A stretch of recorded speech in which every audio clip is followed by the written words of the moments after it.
non seulement la Cour démantèle les droits, les libertés et l'État social, mais elle est en train, et elle a réussi, à considérablement modifier l'équilibre constitutionnel par 2 décisions touchant à Trump et à ses violations de la loi. La première, vous vous rappelez que, bien que ce n'était pas ce qu'avait dit le procureur spécial, il a incité l'insurrection du 6 janvier 2021 et ses troupes ont envahi et massacré le Capitole.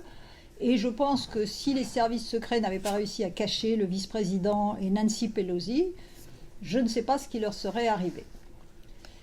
Donc, il y a plusieurs États qui ont considéré que le 14e amendement, section 3, s'appliquait. Celui-ci prévoit que tout politique qui, en violation de son serment de protéger la Constitution, a participé à une insurrection, est inéligible. Et donc le Colorado, en première instance, puis la Cour suprême du Colorado, ont dit « il a participé à une insurrection, donc il est inéligible ». Ce qui veut dire qu'il n'aurait pas pu, au moins dans le Colorado, participer à l'élection. Donc évidemment, ces avocats ont immédiatement contesté cette décision. Alors d'autres États allaient dans le même sens que le Colorado, mais d'autres, au contraire, considéraient qu'il n'y avait pas insurrection ou bien que le 14e amendement ne s'appliquait pas.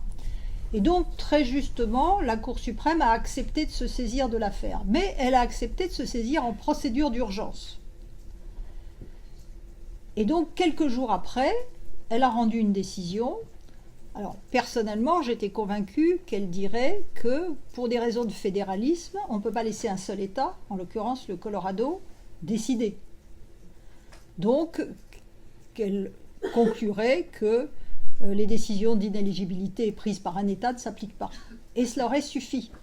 Sauf que les juges radicaux en ont rajouté une couche en disant « si la situation devait se reproduire, il n'y aura inéligibilité que si le Congrès vote une loi pour préciser la mise en œuvre du 14e amendement, qui est complètement contraire à tout ce qu'on lit à l'époque de l'adoption du 14e amendement, où chacune des clauses sont d'application directe. Il n'y a absolument pas besoin de transposition par voie législative. Et c'est particulièrement choquant dans la mesure où ce sont des juges qui se prétendent originalistes, c'est-à-dire qui prétendent appliquer le texte de la Constitution tel qu'il a été adopté en 1787 ou le texte des amendements à l'époque. Et donc, quand on se plonge dans les sources historiques, il était clair que les rédacteurs de ces amendements n'avaient aucunement l'intention d'exiger une loi.